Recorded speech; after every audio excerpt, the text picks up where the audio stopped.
गर तू मुझे नवाजे तेरा कर्म है वरना तेरी रहमतों का बदला मेरी बनती की नहीं। काशी टीवी देखने वाले सारे व्यूअर्स ने मेरे बलबीर कौर रंधावा वालों सत श्री अकाल, सलाम, नमस्ते and very very good afternoon, good evening जिथे किते भी तुसी काशी टीवी ਨੂੰ देख रहे हो। एंड ਅੱਜ ਦੇ ਹਾਲ ਟੋਕ ਸ਼ੋ ਵਿੱਚ ਅਸੀਂ ਗੱਲਬਾਤ ਕਰਾਂਗੇ mainly on high blood pressure ਤੇ ਇਹਦੇ ਵਿੱਚ ਮੇਰਾ ਸਾਥ ਦੇਣਗੇ ਡਾਕਟਰ ਸ਼ਸ਼ੀ ਪ੍ਰਸਾਦ ਜੋ ਕਿ ਸਾਡੇ ਨਾਲ ਪਹਿਲੇ ਵੀ ਸ਼ਾਮਿਲ ਹੋਏ ਸੀ ਇੱਕ ਪ੍ਰੋਗਰਾਮ ਦੇ ਵਿੱਚ। ਐਂਡ ਤੁਸੀਂ ਕਾਫੀ ਇਨਫੋਰਮੇਸ਼ਨ ਚਾਹੀਦੀ ਸੀ, ਤੁਸੀਂ ਚਾਹੁੰਦੇ ਸੀ ਵੀ ਬਲੱਡ ਪ੍ਰੈਸ਼ਰ ਦੇ ਉੱਤੇ ਇਨਫੋਰਮੇਸ਼ਨ ਦਿੱਤੀ ਜਾਏ ਤੇ ਅੱਜ ਡਾਕਟਰ ਸ਼ਸ਼ੀ ਆਏ ਨੇ ਸਾਨੂੰ ਪ੍ਰੋਵਾਈਡ ਕਰਨ ਲਈ ਬਲੱਡ ਪ੍ਰੈਸ਼ਰ ਦੇ ਉੱਤੇ ਇਨਫੋਰਮੇਸ਼ਨ। ਹਾਈ ਐਂਡ ਲੋ ਬਲੱਡ ਪ੍ਰੈਸ਼ਰ ਦੋਵੇਂ ਦੀ ਅਸੀਂ ਇਨਫੋਰਮੇਸ਼ਨ ਪ੍ਰੋਵਾਈਡ ਕਰਾਂਗੇ। ਐਜ਼ ਵੀ ਸਾਡੇ ਵਿਊਅਰਸ ਨੂੰ ਪਤਾ ਕਿ ਅਸੀਂ ਹੈਲਥ ਟੋਕ ਸ਼ੋ ਵਿੱਚ ਜਸਟ ਇਨਵਾਇਰਮੈਂਟਲ ਹੈਲਥ ਤੇ ਇਹਦੇ ਨਾਲ ਨਾਲ ਅਸੀਂ ਸਪਿਰਿਚੁਅਲ ਹੈਲਥ ਤੇ ਵੀ ਬਾਰੇ ਗੱਲ ਕਰਦੇ ਹਾਂ। ਸੋ ਅੱਜ ਡਾਕਟਰ ਸ਼ਸ਼ੀ ਕੋਲੋਂ ਅਸੀਂ ਕਾਫੀ ਕੁਝ ਜਾਣਾਂਗੇ। ਪਹਿਲੇ ਤੇ ਇਹਨਾਂ ਨੂੰ ਪੁੱਛਾਂਗੇ ਵੀ ਇਹ ਡਾਕਟਰ ਬਣੇ ਤੇ ਬਣੇ ਕਿਉਂ, because last time we had really less time and we had 2 guest. So ਅੱਜ ਇਹਨਾਂ ਕੋਲੋਂ ਇਹਨਾਂ ਦੀ ਡਾਕਟਰ ਬਣਨ ਦਾ ਰੀਜ਼ਨ ਪੁੱਛਾਂਗੇ, ਥੋੜਾ ਜਿਹਾ ਇਹਨਾਂ ਦੇ ਬੈਕਗਰਾਉਂਡ ਦੇ ਬਾਰੇ ਪੁੱਛਾਂਗੇ ਵੀ ਕਿਉਂ ਇਹ ਡਾਕਟਰ ਬਣੇ, ਕਿੱਥੇ ਦੀ ਇਹਨਾਂ ਦੀ ਪੈਦਾਇਸ਼ ਹੋਈ। ਸੋ ਅੱਜ ਦਾ ਸਾਡਾ ਜਿਹੜਾ ਮੇਨ ਸਾਡੀ ਲੈਂਗੁਏਜ ਜਿਹੜੀ ਹੈ ਹਿੰਦੀ 'ਚ ਅਸੀਂ ਗੱਲਬਾਤ ਕਰਾਂਗੇ ਕਿਉਂਕਿ ਡਾਕਟਰ ਸ਼ਸ਼ੀ ਮੇਨਲੀ ਹਿੰਦੀ 'ਚ ਸਮਝਦੇ ਨੇ, ਪਰ ਸਾਡੇ ਵਿਊਅਰਸ ਜਿਹੜੇ ਹੈਗੇ ਆ very talented Hindi and Punjabi ਦੋਵੇਂ ਸਮਝਦੇ ਹੈਗੇ ਆ। ਸੋ ਜਿੱਥੇ ਮੈਨੂੰ ਲੱਗੇਗਾ ਵੀ ਪੰਜਾਬੀ 'ਚ ਦੱਸਣ ਦੀ ਲੋੜ ਹੈ ਉੱਥੇ ਮੈਂ ਟਰਾਂਸਲੇਟ ਕਰਕੇ ਤੁਹਾਨੂੰ ਜ਼ਰੂਰ ਪੰਜਾਬੀ ਵਿੱਚ ਦੱਸਾਂਗੀ। ਸੋ ਸਭ ਤੋਂ ਪਹਿਲਾਂ ਸਵਾਗਤ ਕਰਦੇ ਆ ਡਾਕਟਰ ਸ਼ਸ਼ੀ ਪ੍ਰਸਾਦ ਦਾ ਜੋ ਕਿ ਕਾਸ਼ੀ ਟੀਵੀ ਤੇ ਆਪਣਾ ਕੀਮਤੀ ਟਾਈਮ ਕੱਢ ਕੇ, ਅੱਜ ਇਹਨਾਂ ਦੀ ਛੁੱਟੀ ਸੀਗੀ ਤੇ ਇਹਨਾਂ ਨੇ ਆਪਣਾ ਕੀਮਤੀ ਟਾਈਮ ਸਾਨੂੰ ਦਿੱਤਾ। So thank you so much doctor Shashi for coming to Kashi TV. Yes, thank you very much Balbir, thanks to Kashi TV for inviting me here. बहुत पसंद आ गया पिछले बार जब मैं हाल ही में आया था अपना एक मेंस हेल्थ अवेयरनेस इवेंट के बारे में बात करने के लिए, तो आज दोबारा मुझे बुलाया गया है।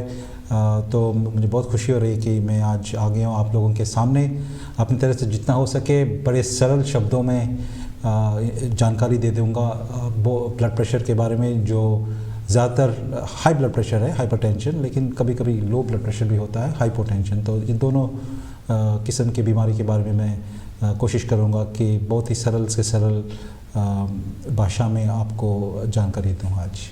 बहुत शुक्रिया। सो डॉक्टर शशि, आप लास्ट टाइम जब आए थे तो हमने आपके बारे में बहुत कम इन्फॉर्मेशन इंट्रोडक्शन में आपकी मिली थी हमें, तो मैं थोड़ा सा जानना चाहूँगी क्योंकि हमारे जो उनसे व्यूअर्स होते हैं उनके साथ एक लिंक बन जाता है हमारा, वो चाहते हैं जो हमें इन्फॉर्मेशन देते हैं हमें उनके बारे में पूरा पता हो। तो आप थोड़ा सा बताएंगे कि आपकी पैदाइश कहाँ पर हुई, कैसे आप इस लाइन में आए, क्या आप पहले कुछ कई जो उनसे हमारे डॉक्टर आते हुए कहते हैं हम तो ये जो उनसा है पहले स्टार्टिंग ऐसे मम्मी ने कहा या डैडी ने कहा या यू नो फैमिली मेम्बर्स ने किया हमें कि ये जो सी है करियर आपके लिए ठीक रहेगी तो हमने चूज़ की, पर आहिस्ता आहिस्ता हमारा जो सा था लगाव इसमें बढ़ गया। सो आप भी हमें बताएं कि आपका शुरू से ये पैशन था कि मैंने डॉक्टर बनना है, फिर आपने क्या किया? हाँ, मेरा शुरू से ही पैशन था कि मैं डॉक्टर बनूँ। ये जब मैं स्कूल में था वो साइंस सब्जेक्ट्स और मैथ सब्जेक्ट्स ज़्यादातर वो 2 स्ट्रीम हैं, तो उसमें मुझे लगा कि मैं ज़्यादातर केमिस्ट्री, बायोलॉजी, बॉटनी ये सब पसंद करता हूँ as comparison to physics and maths. So जब मैं पहले इंडिया में पढ़ाई की तो उस वक्त समाज में जो महत्वपूर्ण प्रोफेशंस थे वो 2 किस्म के थे, या तो डॉक्टर बन जाए या तो इंजीनियर बन जाए। तो मुझे ये इसमें बहुत दिलचस्प हुआ ये बायोलॉजी में, और तभी से मैंने फ़ैसला किया कि मैं डॉक्टर बन जाऊँ। तो और डॉक्टर बनने से एक बहुत खुशी होती है कि हम इससे समाज के लोगों को पर असर कर सकते हैं, हमारे कुछ क्रियाक्रम से तो सेवा कर सकते हैं हम। इसमें यही मकसद था मेरा डॉक्टर बनने का। Very good. सो तभी कहते कि डॉक्टर को दूसरा जो सा रुतबा दिया गया, भगवान का दिया गया, तो आप चाहते थे कि मैं जो सा ये रुतबा हासिल करूं या एक दूसरे की हेल्प करना बहुत बड़ी बात होती है। जब हम भगवान के अलावा किसी और को देखते तो हमारा ख्याल होता है कि जो सा हमारा इलाज है वो डॉक्टर कर सकता है। तो आपने जो सा एक स्पेशल एरिया आपने चूज़ किया ANT के, आप स्पेशलाइज्ड हैं। हाँ। तो वो उसकी तरफ आपका कैसे रुझाव जो सा था क्या? अच्छा, तो इसका एक थोड़ा सा कहानी है इसके लिए। तो पहले जब मैं डॉक्टर बनना चाहता तो मैं ऑर्थोपेडिक डॉक्टर बनना चाहता कि हड्डियों का। फिर मुझे ये ENT और हेड एंड नेक सर्जरी जो कान, नाक, गला और गर्दन, सर का ये ऑपरेशन के बारे में उतना जानकारी नहीं था उस वक्त। और ऑर्थोपेडिक्स तो बहुत वो क्या बोलते हैं वो उसको बहुत it was the in thing, तो लोग कभी ऑर्थोपेडिक डॉक्टर बनना चाहते थे। लेकिन मुझे लगा कि कान गले और ये सर गर्दन के ऑपरेशन के जो स्पेशलाइजेशन फील्ड है, इसमें आगे जाके एक तरक्की करने के लिए काफ़ी अपॉर्चुनिटीज़ हैं। तो इसीलिए मैं ENT head and neck surgery का स्पेशलिस्ट बन गया। और इसी में ख़ासकर मैं गले का बीमारियों के बारे में बहुत इलाज करता हूँ आजकल। आवाज़ की कोई तकलीफ़ हो, खाने निकालने में तकलीफ़ हो, सांस लेने में तकलीफ़ हो, और दूसरा जो सैलिवरी ग्लैंड्स है, जब आप खाते हैं तो आपका ये सैलिवरी ग्लैंड सूज जाता है मुंह पे, गर्दन पे।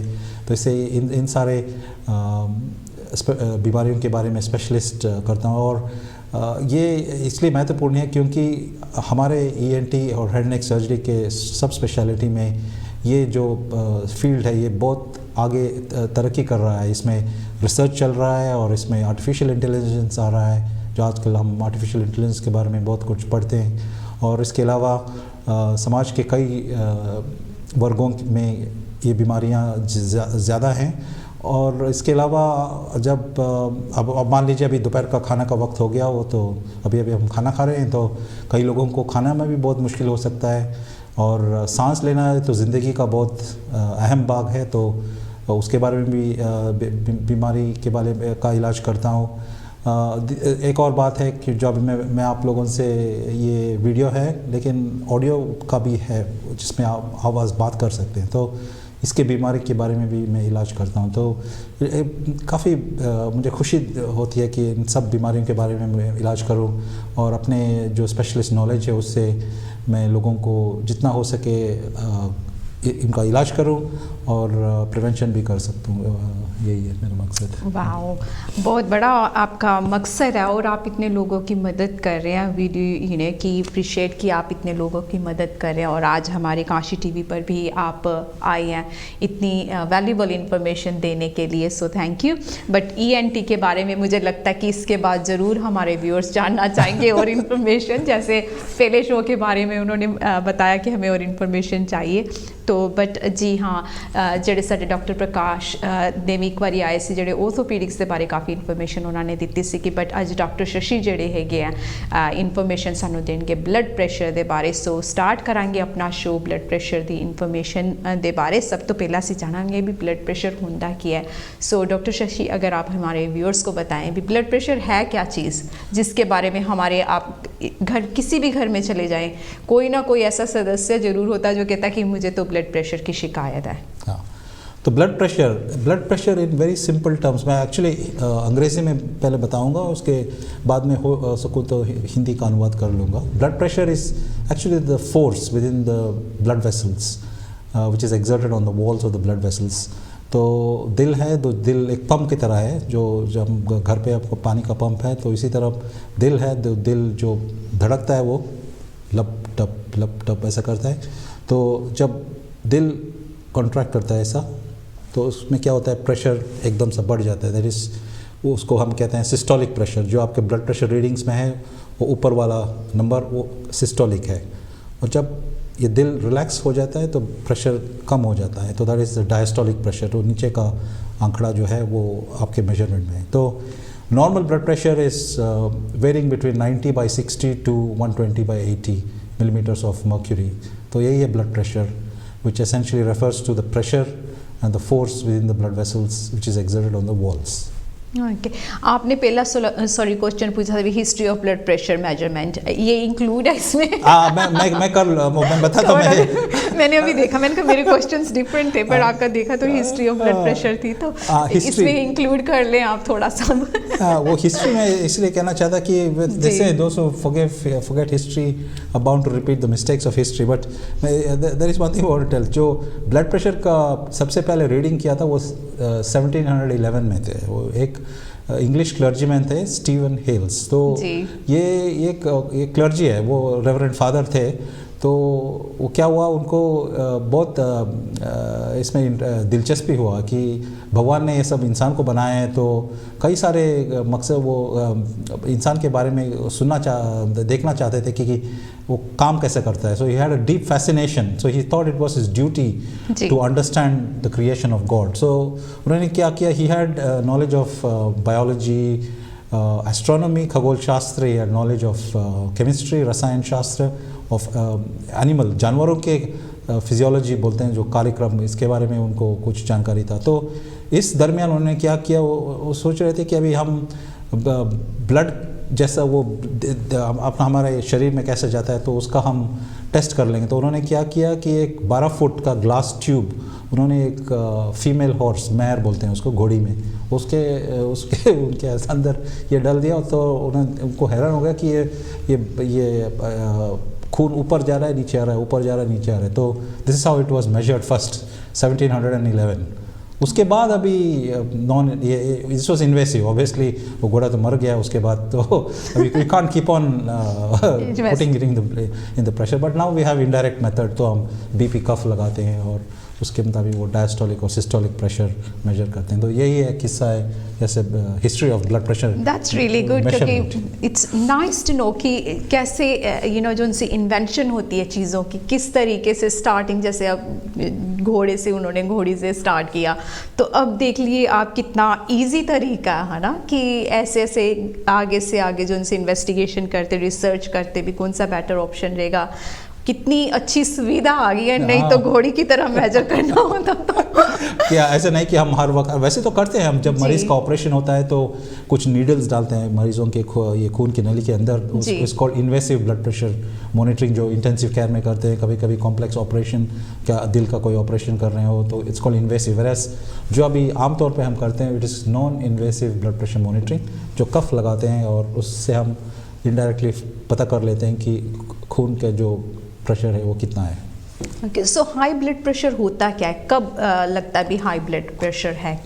High blood pressure is normally said when it is more than 120 or 130 by 80 millimeters of mercury in an average person. Sometimes it can go up to 140 by 90, but around that mark it is high, more than 140 by 90. If it is consistently high, लगातार वो 140 बटा 90 के ऊपर रहा हो, तो तब hypertension कहा जाता है.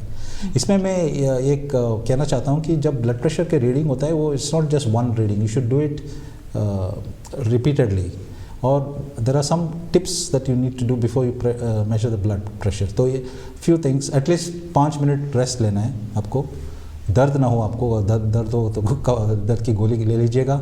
कभी कभी आपका जैसे आपको पेशाब करना हो तो वो करके आइएगा, कोई डिस्ट्रैक्शन ना हो आपको, और कुछ देर बैठे रहिए, कम से कम 5 मिनट बैठे रहिए, बात ना करें, तब कोई कंसंट्रेशन दूसरे इधर उधर ना करें, और सिर्फ गुमसुम करके जब वो मशीन चल रहा है तब उसका प्रेशर रीडिंग ले लीजिएगा. तो इन हालातों में जो प्रेशर लिया जाता है वो कंसिस्टेंट है, वरना कुछ फॉल्स वैल्यूज़ आ जाते हैं. तो और अगर एक बार चेक करेंगे, ज़्यादा रहा हो तो फिर से चेक करना पड़ेगा, repeat after some time.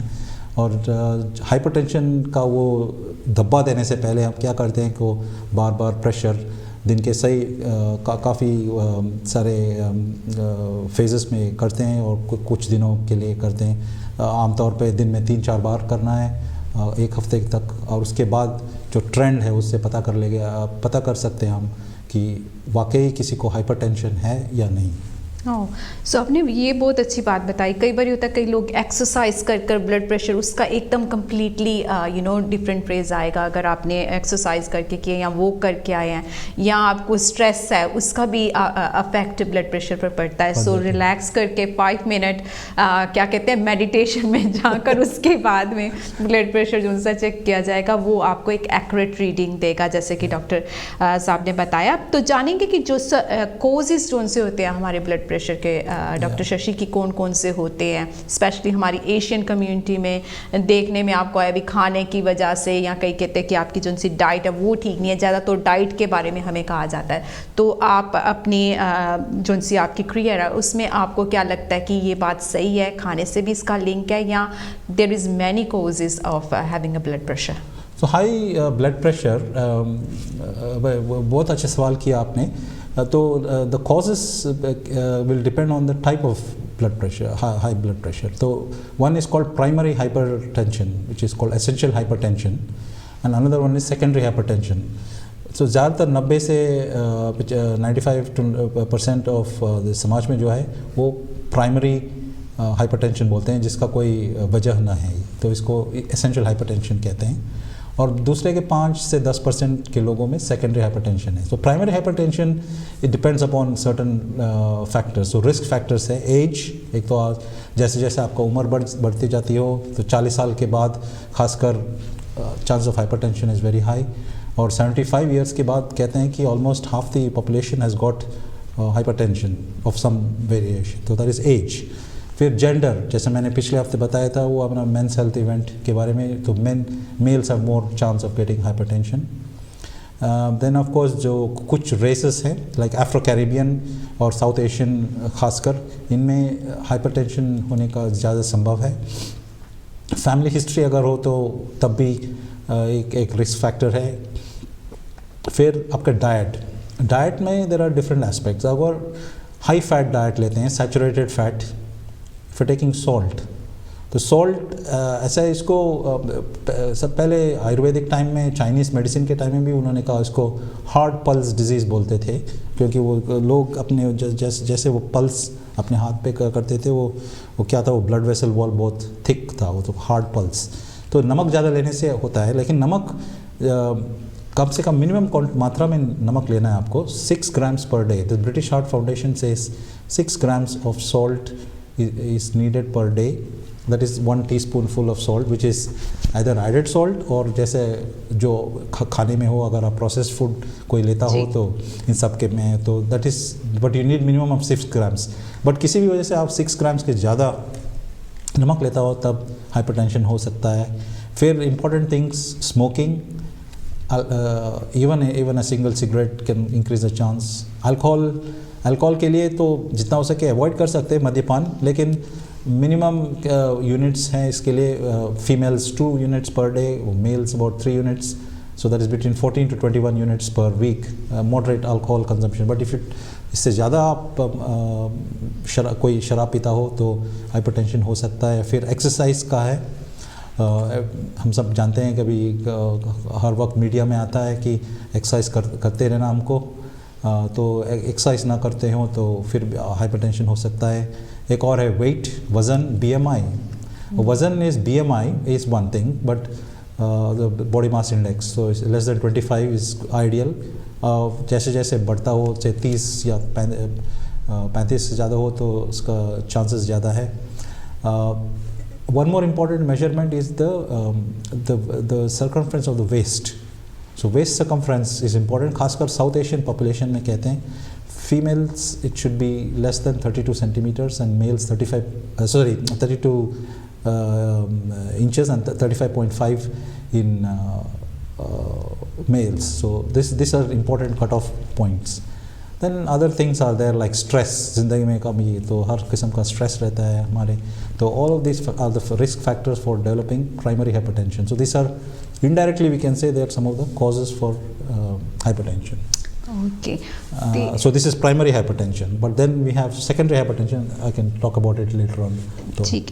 So doctor ਕੋਲੋਂ मैं पूछ रही सी डॉक्टर शशि ਕੋਲੋਂ ਵੀ ਜਿਹੜੇ ਕਾਜ਼ਸ ਕੀ ਕਿਹੜੇ ਕਾਰਨ ਹੁੰਦੇ ਆ ਜਿਨ੍ਹਾਂ ਕਰਕੇ ਬਲੱਡ ਪ੍ਰੈਸ਼ਰ ਜਿਹੜਾ ਹੁੰਦਾ ਹਾਈ ਹੁੰਦਾ ਹੈ। ਸੋ ਇਹਨਾਂ ਨੇ ਦੱਸਿਆ 2 ਤਰੀਕੇ ਦੇ ਬਲੱਡ ਪ੍ਰੈਸ਼ਰ ਹੁੰਦੇ, ਇੱਕ ਪ੍ਰਾਇਮਰੀ ਤੇ ਇੱਕ ਸੈਕੰਡਰੀ। ਸੋ ਉਹਦੇ ਵਿੱਚ ਪ੍ਰਾਇਮਰੀ ਦੇ ਵਿੱਚ ਇਹਨਾਂ ਨੇ ਦੱਸਿਆ ਵੀ ਕਈ ਫੈਕਟਰਸ ਜਿਹੜੇ ਕੰਮ ਕਰਦੇ ਹੈਗੇ, ਜਿਹਦੇ ਵਿੱਚ ਹੋ ਸਕਦਾ ਹੈ ਕਿ ਏਜ ਕਰਕੇ ਜਿਹੜਾ ਹੈਗਾ ਉਹ 40 ਤੋਂ ਜਦੋਂ ਤੁਸੀਂ ਉੱਤੇ ਹੁੰਦੇ ਹੋ ਤੇ ਤੁਹਾਡਾ ਬਲੱਡ ਪ੍ਰੈਸ਼ਰ ਨੈਚੁਰਲੀ ਜਿਹੜਾ ਹੈ ਵਧਣਾ ਚਾਲੂ ਹੋ ਜਾਂਦਾ, ਪਰ ਇਹਦੇ 'ਚ ਦੇਖਣ 'ਚ ਹੈ ਕਿ ਜਿਹੜੇ 70 ਤੋਂ ਉੱਤੇ ਨੇ ਉਹਨਾਂ ਦੀ ਤਾਦਾਦ ਜਿਹੜੀ ਹੈਗੀ ਕਾਫੀ ਜ਼ਿਆਦਾ ਹੈਗੀ ਹੈ ਜਿਨ੍ਹਾਂ ਨੂੰ ਹਾਈ ਬਲੱਡ ਪ੍ਰੈਸ਼ਰ ਹੋ ਜਾਂਦਾ ਹੈਗਾ। ਐਂਡ ਸਪੈਸ਼ਲੀ ਇਹਨਾਂ ਨੇ ਦੇਖਿਆ ਵੀ ਜਿਹੜੇ ਬਲੱਡ ਪ੍ਰੈਸ਼ਰ ਦੀ ਸ਼ਿਕਾਇਤ ਜ਼ਿਆਦਾਤਰ ਬੰਦਿਆਂ ਨੂੰ ਹੁੰਦੀ ਹੈ ਲੇਡੀਜ਼ ਦੇ ਨਾਲੋਂ।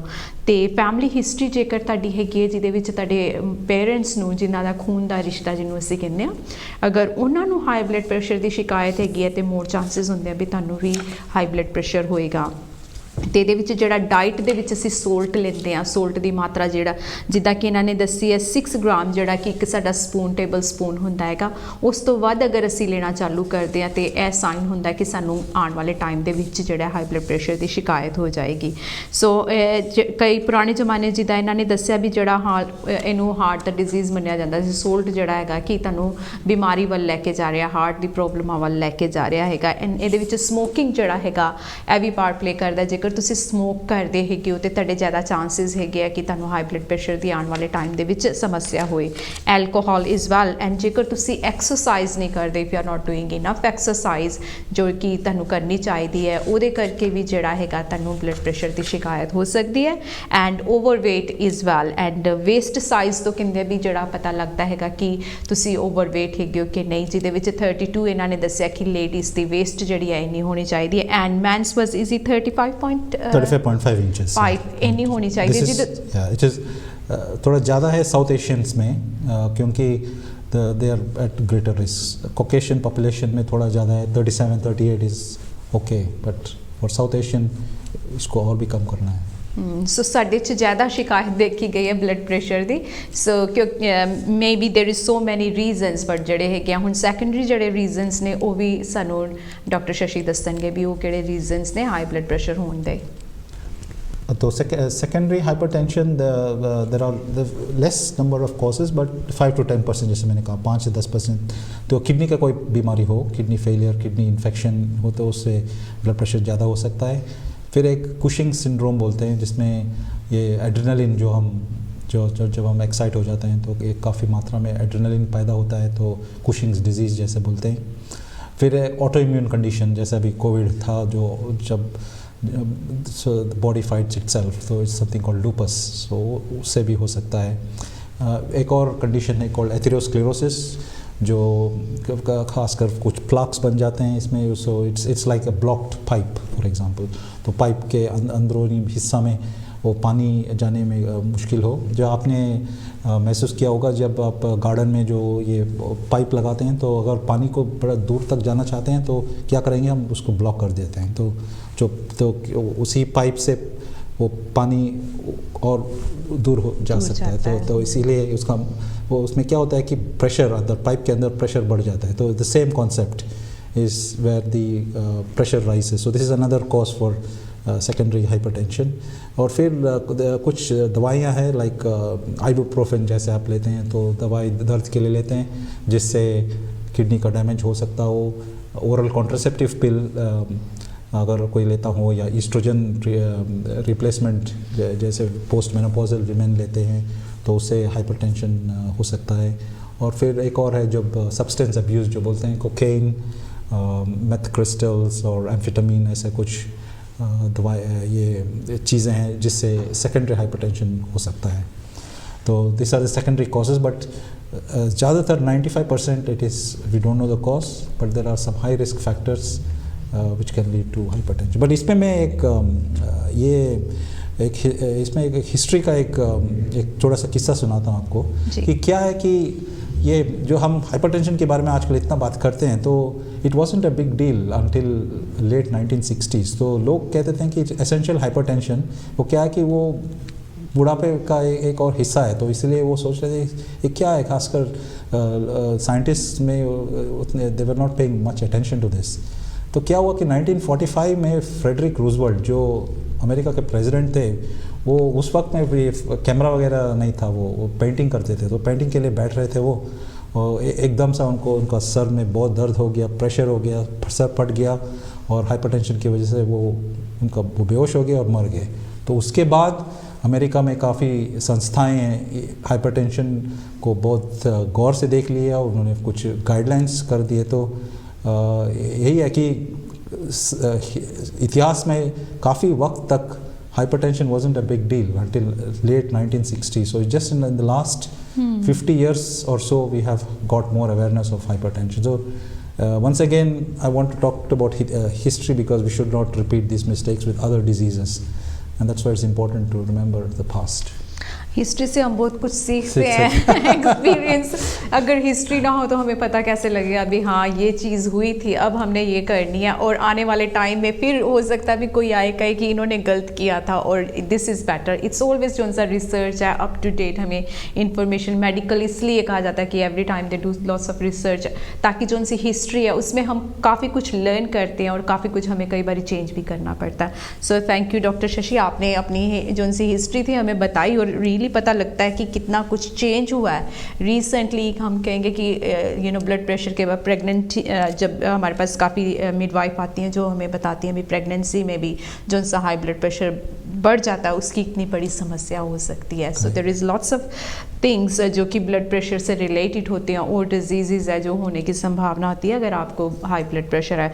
बट जैसे कि डॉक्टर शशि ने सानू दसिया कि जड़ी सैकेंडरी जड़ी हैगी है हाई ब्लड प्रेशर जड़ा हैगा ਉਹਦੇ ਵਿੱਚ किडनी डिजीज़ ਜਿਹੜੇ ਹੁੰਦੇ ਆ ਅਗਰ ਜਿਨ੍ਹਾਂ ਨੂੰ ਹੈਗੇ ਆ ਤੇ ਉਹਨਾਂ ਨੂੰ ਵੀ ਹਾਈ ਬਲੱਡ ਪ੍ਰੈਸ਼ਰ ਹੋਣ ਦੇ ਜ਼ਿਆਦਾ ਚਾਂਸਿਸ ਹੁੰਦੇ ਆ. ਜਿਨ੍ਹਾਂ ਨੂੰ ਕੋਵਿਡ ਹੋਇਆ ਸੀਗਾ ਉਹਨਾਂ ਦੀ ਵੀ ਹਾਈ ਬਲੱਡ ਪ੍ਰੈਸ਼ਰ ਦੀ ਕਾਫੀ ਸਮੱਸਿਆ ਜਾਂ ਬਲੌਕੇਜ ਵਗੈਰਾ ਹੋਏ ਜਾਂ ਕੋਈ ਮੈਡੀਕਲ ਕੰਡੀਸ਼ਨਸ ਜਿਹੜੀ ਹੈਗੀ ਆ ਉਹਨਾਂ ਦੇ ਨਾਲ ਰਿਲੇਟਡ ਵੀ ਜਿਹੜੀ ਹੈਗੀ ਆ ਹਾਈ ਬਲੱਡ ਪ੍ਰੈਸ਼ਰ ਹੋਣ ਦੀ ਸੰਭਾਵਨਾ ਹੁੰਦੀ ਹੈ. ਜੇਕਰ ਤੁਸੀਂ ਆਈਬਰੋਫੀਨ ਲੈ ਰਹੇ ਹੋ ਤੇ ਉਹ ਵੀ ਉਹਨਾਂ ਦਾ ਵੀ ਲਿੰਕ ਇਹਦੇ ਨਾਲ ਜੋੜਿਆ ਗਿਆ ਹੈਗਾ. ਪਿਲਸ ਹੋ ਗਿਆ ਮੈਨੋਪੌਜ਼ ਜਿਹੜਾ ਲੇਡੀਜ਼ ਨੂੰ ਹੁੰਦਾ ਆਫਟਰ 50 55 ਔਰ 40 45 ਕਈ अर्ली ਹੋ ਜਾਂਦਾ ਤੇ ਉਹਦਾ ਜਿਹੜਾ ਮੈਡੀਕੇਸ਼ਨ ਹੈਗਾ ਉਹਨਾਂ ਦਾ ਵੀ ਬਲੱਡ ਪ੍ਰੈਸ਼ਰ ਦੇ ਨਾਲ ਲਿੰਕ ਕਈ ਵਾਰੀ ਦੇਖਣ ਦੇ ਵਿੱਚ ਆਇਆ ਹੈਗਾ. ਐਂਡ ਜਿਹੜੇ ਲੋਕ ਅਨਲੀਗਲ ਡਰੱਗਸ ਜਿਹਨੂੰ ਅਸੀਂ ਕਹਿ ਸਕਦੇ ਹਾਂ ਕੋਕੀਨ ਵਗੈਰਾ ਹੋ ਗਈ ਜਾਂ ਇੱਦਾਂ ਲੈਂਦੇ ਹੈਗੇ ਉਹਨਾਂ ਦੇ ਵਿੱਚ ਵੀ ਹਾਈ ਬਲੱਡ ਪ੍ਰੈਸ਼ਰ ਦੇਖਣ ਦੀ ਸੰਭਾਵਨਾ ਆਈ ਹੈਗੀ ਹੈ. ਪਰ ਪੂਰਾ ਜਿਹੜਾ ਹੈਗਾ ਜ਼ਿਆਦਾ ਜਿਹੜਾ ਇਹਨਾਂ ਨੇ ਦੱਸਿਆ ਵੀ ਮੇਨਲੀ ਜਿਹੜੇ ਅਸੀਂ ਦੱਸਿਆ ਵੀ ਜਿਹੜੀ ਪ੍ਰਾਇਮਰੀ ਜਿਹੜੀ ਸਟਰਕਚਰ ਉਹਦੇ ਵੱਲ ਵੇਖਦੇ ਹੋਏ ਅਸੀਂ ਦੇਖ ਰਹੇ ਹਾਂ ਕਿ ਹਾਈ ਬਲੱਡ ਪ੍ਰੈਸ਼ਰ ਦੇ ਬਾਰੇ ਕੀ ਕਿਉਂ ਹੁੰਦਾ ਹੈਗਾ. ਸੋ ਹੁਣ ਅਸੀਂ ਇਹ ਤੇ ਦੇਖ ਲਿਆ ਵੀ ਕੋਜ਼ਿਸ ਕੀ ਹੈਗੇ ਆ ਤੇ ਡਾਇਗਨੋਸ ਦੇਖਦੇ ਹਾਂ ਵੀ ਕਿਸ ਤਰੀਕੇ ਨਾਲ ਕੀਤਾ ਜਾਂਦਾ. ਪੁਰਾਣੀ ਹਿਸਟਰੀ 'ਚ ਅਸੀਂ ਦੇਖ ਲਿਆ ਸੀ ਵੀ ਕਿਸ ਤਰੀਕੇ ਨਾਲ ਕੀਤਾ ਜਾਂਦਾ. ਹੁਣ ਡਾਕਟਰ ਸ਼ਸ਼ੀ ਕੋਲੋਂ ਪੁੱਛਦੇ ਆ ਜਿਹੜੀ ਐਡਵਾਂਸ ਟੈਕਨੋਲੋਜੀ ਹੈ ਉਸ ਦੇ ਨਾਲ ਕਿਸ ਤਰੀਕੇ ਦੇ ਨਾਲ ਸਾਡਾ ਬਲੱਡ ਪ੍ਰੈਸ਼ਰ ਜਿਹੜਾ ਹੈਗਾ ਚੈੱਕ ਹੁੰਦਾ ਹੈ. तो ब्लड प्रेशर चेक करना क्या इस इम्पॉर्टेंट थिंग इज़ अवेयरनेस. तो हमको पता होना चाहिए कि अभी ब्लड प्रेशर होता है 40 साल की उम्र के ऊपर मोस्टली. उस कम उम्र वाले लोगों में भी होता है अगर सेकेंडरी हाइपरटेंशन हो तो. लेकिन important thing is to measure the blood pressure regularly. तो कहते हैं कि 40 साल के बाद कम से कम 5 साल में एक बार ब्लड प्रेशर चेक करना है. अगर फैमिली हिस्ट्री या कोई रिस्क फैक्टर हो तो हर साल इसका ब्लड प्रेशर मेजरमेंट करना है. कुछ दिनों जैसे मैंने पहले बताया था दिन में काफ़ी सारे बार एक हफ्ते के लिए. ऐसे नहीं कि आप एक स्नैपशॉट ले लीजिए क्योंकि उससे कुछ पता नहीं लगेगा. विद पेइंग अटेंशन आराम कर लीजिए 5 मिनट के लिए, बातचीत ना करें, दर्द ना हो, पेशाब किया हो, बैठे हो. तो इसके बाद अगर this is one method to detect. अगर कोई इसका हाइपरटेंशन का डायग्नोसिस हुआ है तो बार बार चेक करना पड़ेगा ऑलमोस्ट एवरी डे और एवरी वीक और समथिंग टिल इट स्टेबलाइजेस. और उसके बाद द गाइडेंस इज़ कि जो हाइपरटेंशन है जो मरीज़ दवाएं लेते हैं वो तो वो कम से कम साल में एक बार करना पड़ेगा. लेकिन बेहतर है कि और फ्रीक्वेंटली करें. और जैसे बलबीर जी ने कहा वो प्रेग्नेंट लेडीज़ हैं उनका प्रेगनेंसी में तो खास कर क्योंकि first few months of pregnancy में वो प्री एक्लैम्सिया जैसे बोलते हैं तो ब्लड प्रेशर बढ़ सकता है और इसकी वजह से वो जो फीटस में उसका बुरा असर होता है. तो रेगुलरली ब्लड प्रेशर चेक करना पड़ेगा. The important thing is blood pressure is a silent killer. Unfortunately यही है कि it's called a silent killer disease. कभी कभी लोगों को पता नहीं लगता है कि उनको हाइपरटेंशन है टिल द लास्ट मिनट. एकदम से उनको हैव अ स्ट्रोक और जैसे ब्लीडिंग इनसाइड द हेड या हार्ट अटैक हो जाए. तो इसीलिए it's important that you keep we checking it. तो स्टैटिस्टिकली क्या है कि 18% of adult males and 13% of adult females have got hypertension but they don't know about it. So that is why it is important that we keep checking the pressures. For primary hypertension तो ज़्यादा investigations नहीं करते हैं क्योंकि you just measure the blood pressure readings. Secondary hypertension जैसे मैंने कहा, तो किडनी का कोई प्रॉब्लम हो तो वो किडनी के लिए जांच करना है, पेशाब का जांच करना है, खून का जांच करते हैं, किडनी का अल्ट्रासाउंड करना है अगर कुछ कंडीशन हो तो। कुशिंग्स डिजीज़ जो जिस बीमारी में एड्रेनलिन ज़्यादा पैदा होता है, ये Cushing is produce by gland called adrenal gland जो किडनी के ऊपर बैठा है, तो इसके लिए हम अल्ट्रासाउंड करना है या सीटी स्कैन करेंगे। अगर एथेरोस्क्लेरोसिस का संदेह हो तो फिर से अल्ट्रासाउंड स्कैन करते हैं, फिर दिल के लिए इकोकार्डियोग्राम और ईसीजी करते हैं। दूसरा एक और कॉज रहेगा आइबुप्रोफेन जैसे टैबलेट्स ले रहे हैं या कॉन्ट्रासेप्टिव पिल, तो उसमें कोई ख़ास इन्वेस्टिगेशन नहीं है। वो जब मरीजों से सवाल पूछा जाता है तो वे कहते हैं कि वो या तो वो ओरल कॉन्ट्रासेप्टिव पिल या कुछ ईस्ट्रोजन सप्लीमेंट लेते हैं वो, या आइबुप्रोफेन जैसे टैबलेट्स लेते हैं, तो उसमें कोई स्पेशल इन्वेस्टिगेशन ऐसा नहीं है। तो most of the time the investigation is pretty straight forward, just simple blood pressure reading is what is needed to diagnose high blood pressure. ਸੋ ਬਹੁਤ ਸਿੰਪਲ ਵਰਡ 'ਚ ਡਾਕਟਰ ਸ਼ਸ਼ੀ ਨੇ ਦੱਸਿਆ ਕਿ ਜਿਹੜਾ ਹੈਗਾ ਡਾਇਗਨੋਸ ਕਰਨ ਦਾ ਤਰੀਕਾ ਇੱਕ ਤੇ ਡਿਪੈਂਡ ਕਰਦਾ ਕਿ ਪਹਿਲੇ ਪ੍ਰਾਇਮਰੀ ਜਾਂ ਸੈਕੰਡਰੀ ਉਹਦੇ ਆਧਾਰ ਤੇ, ਬਟ ਸਭ ਤੋਂ ਸਿੰਪਲ ਤਰੀਕਾ ਹੈਗਾ ਕਿ ਜਸਟ ਮੈਜਰ ਕਰਨਾ ਬਲੱਡ ਪ੍ਰੈਸ਼ਰ ਦੇ ਨਾਲ ਤਾਂ ਕਿ ਪਤਾ ਲੱਗ ਜਾਏ ਕਿ ਕੀ ਰੀਡਿੰਗ ਹੈਗੀ ਹੈ। ਉਸ ਤੋਂ ਬਾਅਦ ਇਹਨਾਂ ਨੇ ਦੱਸਿਆ ਵੀ ਜਿਹੜੀ ਰੀਡਿੰਗਸ ਹੈਗੀ ਇੱਕ ਵਾਰ 'ਚ ਨਹੀਂ, ਅਗਰ ਇਹਨਾਂ ਨੇ ਡਾਇਗਨੋਸ ਦੱਸਣਾ ਹੋਏ ਵੀ ਹਾਂ ਤੁਹਾਨੂੰ ਹਾਈ ਬਲੱਡ ਪ੍ਰੈਸ਼ਰ ਦੀ ਸ਼ਿਕਾਇਤ ਹੈ ਤੇ ਕਈ ਵਾਰੀ ਆਬਜ਼ਰਵੇਸ਼ਨ ਕੀਤੀਆਂ ਜਾਂਦੀਆਂ, ਕਾਫੀ ਆਬਜ਼ਰਵੇਸ਼ਨ ਕਰਨ ਤੋਂ ਬਾਅਦ, ਕਾਫੀ ਵਾਰ ਬਲੱਡ ਪ੍ਰੈਸ਼ਰ ਚੈੱਕ ਕਰਨ ਤੋਂ ਬਾਅਦ ਇਹ ਕਹਿੰਦੇ ਵੀ ਹਾਂ ਤੁਹਾਨੂੰ ਵਾਕਈ ਹਾਈ ਬਲੱਡ ਪ੍ਰੈਸ਼ਰ ਦੀ ਸ਼ਿਕਾਇਤ ਹੈਗੀ ਹੈ। ਸੋ ਇੱਕ ਵਾਰ 'ਚ ਨਹੀਂ, ਕਈ ਵਾਰੀ ਹੁੰਦਾ ਸਰਟਨ ਟਾਈਮ 'ਤੇ ਕਰਨਾ ਹੁੰਦਾ, morning, afternoon, evening time observation ਕਰਕੇ ਫਿਰ ਉਸ ਤੋਂ ਬਾਅਦ ਪੱਕੇ ਤਰੀਕੇ ਨਾਲ ਤੁਹਾਨੂੰ ਦੱਸਿਆ ਜਾਂਦਾ ਹੈਗਾ ਕਿ ਹਾਂ ਤੁਹਾਨੂੰ ਹਾਈ ਬਲੱਡ ਪ੍ਰੈਸ਼ਰ ਦੀ ਸ਼ਿਕਾਇਤ ਹੈਗੀ ਹੈ। ਅਤੇ ਜਾਣਾਂਗੇ ਕਿ ਜਿਹੜੀ ਟਰੀਟਮੈਂਟ ਜਿਹੜੇ ਆਪਸ਼ਨਸ ਹੈਗੇ ਹੈ, ਕਿਉਂਕਿ ਸਾਡੇ ਕਾਫੀ ਵਿਊਅਰਸ ਜਿਹੜੇ ਸੀ ਉਹ ਕਹਿੰਦੇ ਸੀ ਵੀ ਮੈਡੀਸਨ ਹੀ ਹੈ ਕਿ ਅਸੀਂ ਹੋਰ ਕੁਝ ਵੀ ਕਰ ਸਕਦੇ ਹਾਂ। ਸੋ ਮੈਂ ਡਾਕਟਰ ਸ਼ਸ਼ੀ ਕੋਲੋਂ ਪੁੱਛਾਂਗੀ ਵੀ ਟਰੀਟਮੈਂਟ ਜਿਹੜੇ ਹੈਗੇ ਆ ਉਹ ਸਭ ਤੋਂ ਪਹਿਲਾਂ ਅਗਰ ਕਿਸੇ ਨੂੰ ਡਾਇਗਨੋਸ ਹੁੰਦਾ ਹੈ,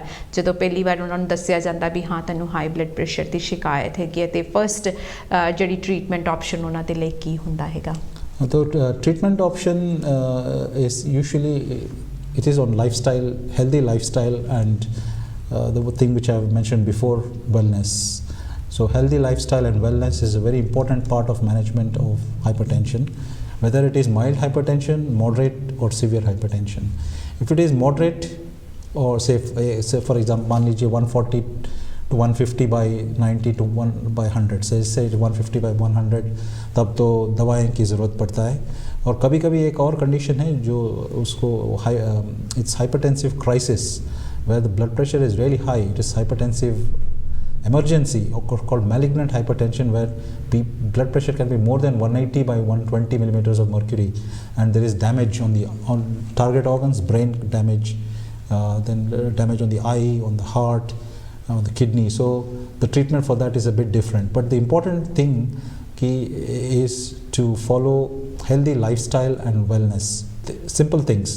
जब रात को, so say for example किसी की ज़िंदगी का एक दिन आप देखें तो रात में कम से कम 7 घंटे सोना है, गहरी नींद, फिर सुबह उठते हैं, उठने के बाद फिर क्या करते हैं, चाय कॉफ़ी जो भी है पीते हैं, तो कहा जाता है कि दिन में caffeine content not more than 4 to 5, preferably 4 cups of coffee or tea per day. Then in terms of diet you have to take low salt diet, जैसे मैंने कहा, लेकिन 6 ग्राम तो कम से कम लेना पड़ेगा। फिर सैचुरेटेड फैट नहीं लेना है, can take unsaturated fat like जो ऑयली फिश में हो, या if it is there in avocado और इन सम ऑयल। मेडिटेरेनियन, आजकल ये मेडिटेरेनियन डाइट के बारे में बोला जाता है, तो Mediterranean diet is very important for blood pressure control, and it is also important because high blood pressure can result in something called vascular dementia. So to prevent dementia, you need to control blood pressure. So that's why you need to pay attention to Mediterranean diet. Then also you have to increase the fiber content, have 5 portions of fruits and vegetables. These are very important. It is all diet related. फिर जैसे मैंने पहले कहा कि weight कम करना है, वो जो waist circumference है, फिर smoking, alcohol intake is moderate, not more than 2 to 3 units per day, not more than 14 to 21 units per week. Exercise करना है दिन में 30 minutes for 5 days each week, and also on top of that strengthening exercises for 2 sessions per week. And in addition to that, एक और important चीज़ मैं दोबारा कहना चाहता हूँ कि it is the healthy lifestyle and wellness जैसे मैंने पहले भी अब मेरे टॉक में बताया था, it is practicing healthy habits every day to achieve better outcomes. This includes diet, nutrition, sleep, regular exercises, but importantly mindfulness and social connectedness. So in management of hypertension it is also important to be mindful, stay in the present, enjoy life, to be less stressed and also have social connectedness. तो अपने family के साथ बैठे रहें, बातचीत करें, do events together. जैसे मैं अभी लायंस क्लब का मेंबर हूँ, जो बहुत खुशी होती है कि मैं अपने प्रोफेशन के अलावा कुछ इवेंट्स ऑर्गेनाइज करता हूँ उनके लिए, उनके साथ वो सोशल कनेक्टिविटी जैसा है. वैसे तो सोशल मीडिया जो बोलते हैं वो उसका समाज पे बुरा असर है, लेकिन कभी कभी it helps to have groups like WhatsApp groups, so it helps for social connectedness. All of this are things which will help with reducing the blood pressure. But if it is moderate or severe, तब उस वक्त में then you have to start taking tablets, medication. There are different types of medications which are given. There is एक institute संस्था है, NICE बोलते हैं उसको, national institute of clinical excellence. तो इन्होंने गाइडेंस दिए हैं कि किस तरह ब्लड प्रेशर का इलाज दवाई से करें. तो different classes of medicine are there to add to it. And obviously जैसे मैंने पहले कहा, हाइपरटेंशन, मैलिग्नेंट हाइपरटेंशन अगर हो, विच मीन्स वो आपके लग रहा है कि आपका सर फटने वाला हो, या आपको कभी कभी आँख दिखाई देने में तकलीफ़ हो, या छाती में दर्द हो, सांस फूलता हो, कभी कभी नाक से खून आता है, तो उसका इलाज is bit different. We have to immediately bring down the blood pressure with giving medicines through the intravenous. So उसके लिए तो अस्पताल में जाना पड़ेगा. Within 1 hour of detecting that high blood pressure, more than 180 by 120 millimeters, you have to go to the hospital accident emergency. 1 घंटे के अंदर फिर we will give medicines to immediately bring down the blood pressure and then control it once again with lifestyle, diet, exercise and wellness. वाह. Doctor साहब, मैं एक बात पूछना चाहूँगी. जैसे कि आपने अपनी थोड़ी पहले जो उनसे हमने बात की थी उसमें बताया था कि साइलेंट किलर है ये जो उनसे, और जो उनसे थोड़े से आपने अभी साइन बताया कि जैसे ब्लीडिंग या ऐसा, तो कुछ ऐसे साइन बताएंगे कि हमारे व्यूअर्स को पता लग जाए कि उनको हो सकता है कि ब्लड प्रेशर की शिकायत हो. जैसे साइन एंड सिम्टम्स हम कहते हैं कि किसी को अगर ब्लड प्रेशर है तो, क्योंकि हम तो वही तभी जाते हैं कई बार डॉक्टर के पास चेकअप के लिए जब हमें ज़्यादा प्रॉब्लम हो जाती है. तो थोड़ा सा अगर आप ये साइंस दोबारा हमारे व्यूअर्स को बता दें जिनको नहीं पता कि ब्लड प्रेशर के क्या क्या साइन होते हैं. सो हाई ब्लड प्रेशर के कुछ साइंस हैं कि हेडेक, खासकर ऑक्सीपिटल हेडेक, यहाँ पे जब पीछे है, यहाँ पे माथे के पीछे वाला हिस्सा में या कुछ बहुत सख्त टाइटनेस जैसा बैंड हो, दैट इज़ वन कॉज. और कभी कभी चक्कर आ सकता है आपको, तो ब्लड प्रेशर एकदम सा बढ़ जाता है, स्पाइक इन ब्लड प्रेशर, तो अचानक चक्कर आ जाता है. तो थोड़ी देर आप कोई बैठ के रेस्ट ले लेंगे तो उसके बाद प्रेशर कम हो जाता है और ये चक्कर अपने आप से कम हो जाएगा. फिर आँखों में उसका असर है. फॉर एग्ज़ाम्पल कभी दिखाई देने में कोई धुंधलापन हो या विजुअल फील्ड डिस्टर्बेंस, दिखाई में कोई प्रॉब्लम हो, तो दिस इज़ एक और साइन है कि चिन्ह है कि ये शायद हाई ब्लड प्रेशर की वजह हो. कभी कभी जो मैं जब हमने अपने शो के आरंभ में कहा है कि मैं ENT डॉक्टर हूँ, तो कई सारे मरीज़ रहते हैं ऐसे जिनको नाक से खून आता हो, तो हाइपरटेंशन की वजह से उनको नाक से ये खून बहता है. ज़्यादातर खून अपने आप से, जब आप नाक के आगे सामने वाला वो जो सॉफ्ट पार्ट है उसको ऐसे पिंच करके 5-10 मिनट तक करेंगे तो खून बंद हो जाता है. लेकिन अगर इसके बावजूद खून बहता रहा हो तो ये हाइपरटेंशन का एक और निशाना हो सकता है. और चौथी है कि सांस फूलता हो, क्योंकि इसका असर दिल पे पड़ सकता है और या लंग्स पे पड़ सकते हैं. तो सांस अगर फूलता हो, this are some of the symptoms to look for in terms of in hypertension before it has caused damage. तो अगर कभी कभी ऐसा है कि हम हाइपरटेंशन हमें पता नहीं लगता है कि हमें हाइपरटेंशन है, लेकिन टिल द लास्ट स्टेज। तो लास्ट स्टेज में क्या है, it can affect the brain. तो सो क्या होता है कि स्ट्रोक आ सकता है अचानक, तो तभी सबसे पहले पता लगता है कि हाइपरटेंशन का प्रॉब्लम हो। कभी एकदम सा अपना दिखाई देना बंद हो जाए तो blindness, that can be the first sign of hypertension detection. Kidney का प्रॉब्लम हो, because kidney can get affected, तो किडनी डिजीज़, पैर में सूजन हो, पेशाब का कोई तकलीफ हो रहा हो, तो this will be another indirect indicator that it could be related to hypertension.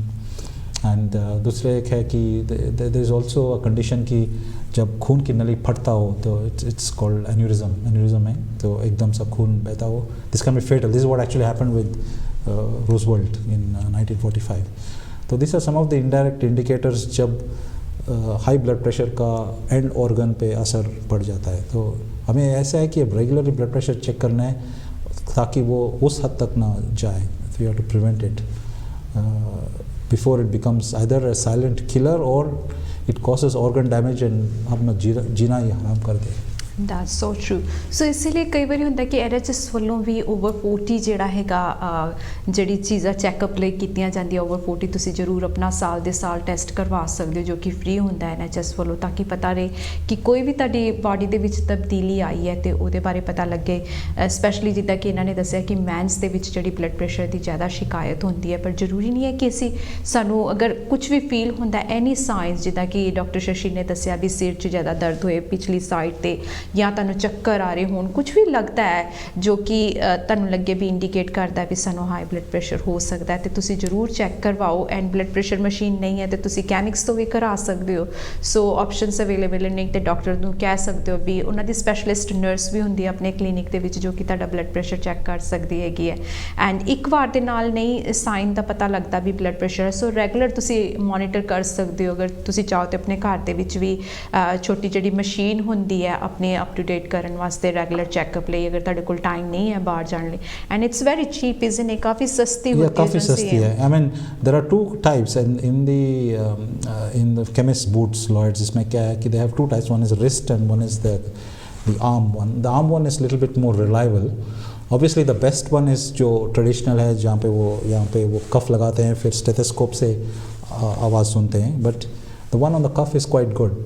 But the important thing is you should use the same machine in the same position under the same conditions. Only then you will get accurate readings. ऐसा नहीं कि एक बार एक machine से ले, दूसरे बार दूसरे एक मशीन से, कभी कभी आप खड़े हों, बैठे हों, लेटे हों। You should have the same conditions, so that way you will keep all the variables constant, and then you get the accurate reading of the blood pressure. And I think जैसे अभी NHS is evolving, preventive health is very important.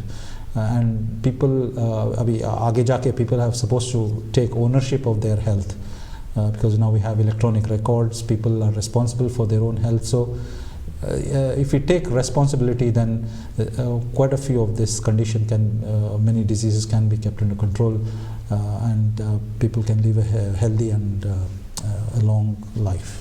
एकदम सही बात की है, क्योंकि हम अपनी बॉडी की, अपनी हेल्थ की आप ही सुरक्षा कर सकते हैं, क्योंकि हमें पता है कि क्या चल रहा है हमारे अंदर। और जैसे आपने माइंडफुलनेस की भी बात की, कई बार स्ट्रेस की वजह से भी हमें जो सा ब्लड प्रेशर की ज़्यादा शिकायत हो सकती है। तो थोड़ा सा अब हम जानेंगे कि लो ब्लड प्रेशर के बारे में भी, because we got really less time left. And इसमें हम थोड़ा सा लो ब्लड प्रेशर के बारे में भी बता दें ये क्या है।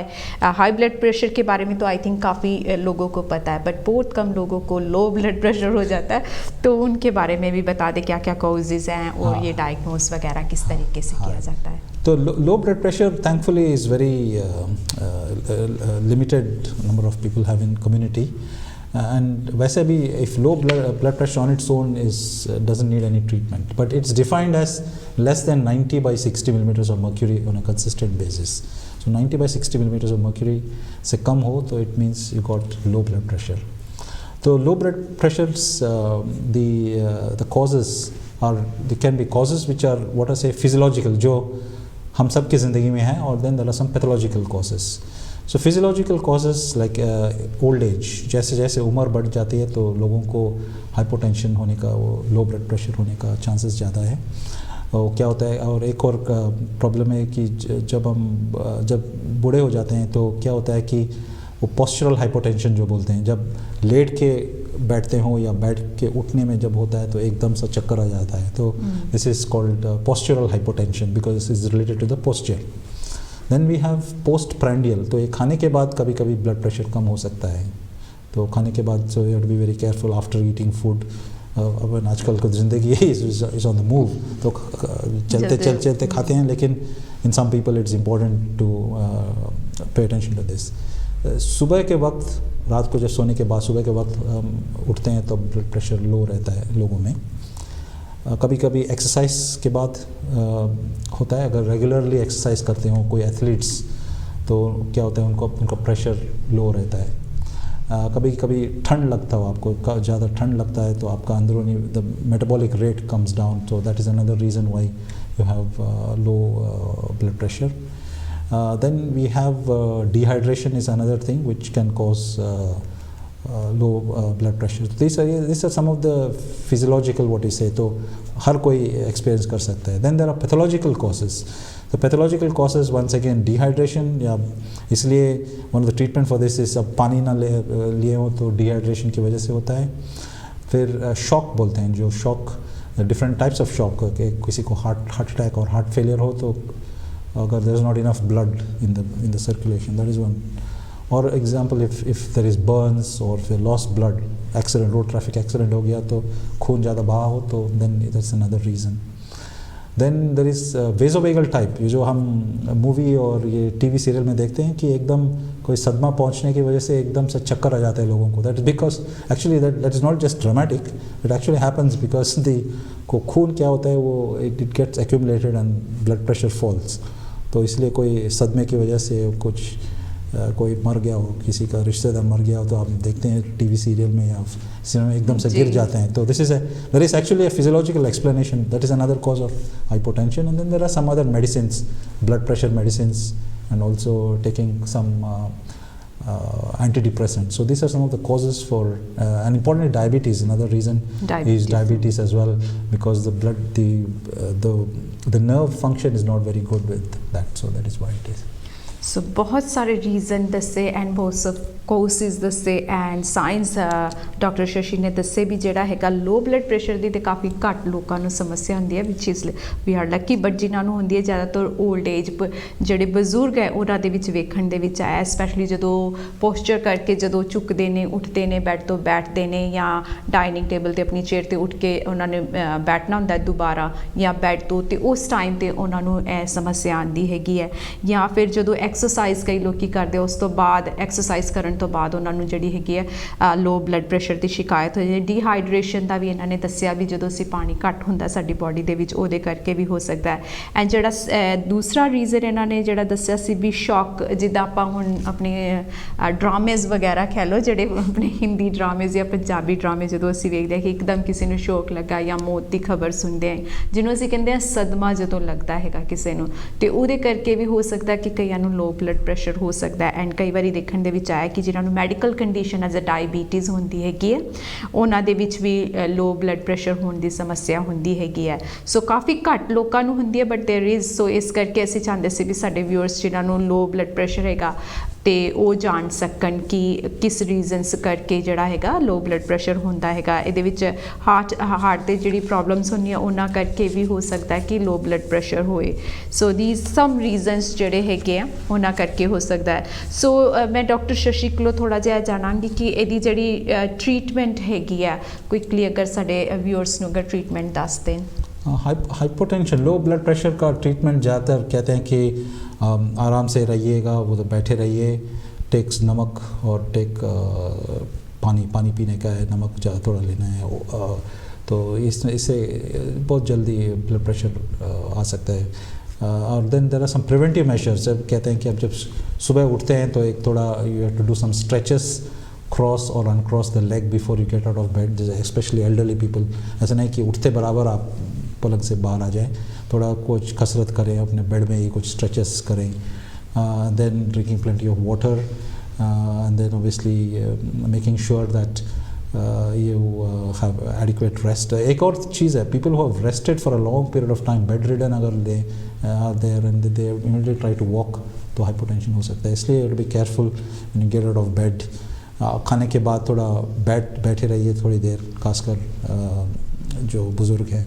तो इसलिए, and then of course management of diabetes is important. Diabetes of course can cause high blood pressure, it can cause low blood pressure.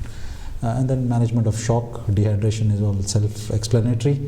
And effects of medicines, अगर कोई दवाई से लो ब्लड प्रेशर लगातार रहा हो तो आप जीपी से बात कीजिएगा, वो मेडिसिन चेंज कर सकते हैं या वो मेडिसिन का डोसेज कम कर सकते हैं ताकि आपका प्रेशर फिर भी कंट्रोल में आए. सो काफ़ी इन्फॉर्मेशन है क्या जो कि अज असी प्रोवाइड की on our health talk show about high blood pressure and low blood pressure. So धन्यवाद करांगी doctor Shashida once again. Thank you so much for coming and giving a very valuable information for our viewers. And ਇਹਦੇ ਨਾਲ ਹੀ ਤੁਹਾਡੇ ਕੋਲੋਂ ਮੈਂ ਲਾਂਗੀ ਇਜਾਜ਼ਤ and ਮਿਲਾਂਗੀ next week ਕਿਸੇ ਹੋਰ ਗੈਸਟ ਦੇ ਨਾਲ. ਤਦ ਤੱਕ ਦੇ ਲਈ ਮੈਨੂੰ ਤੇ ਡਾਕਟਰ ਸ਼ਸ਼ੀ ਨੂੰ ਦੋ ਇਜਾਜ਼ਤ. ਜੈ ਗੁਰਦੇਵ.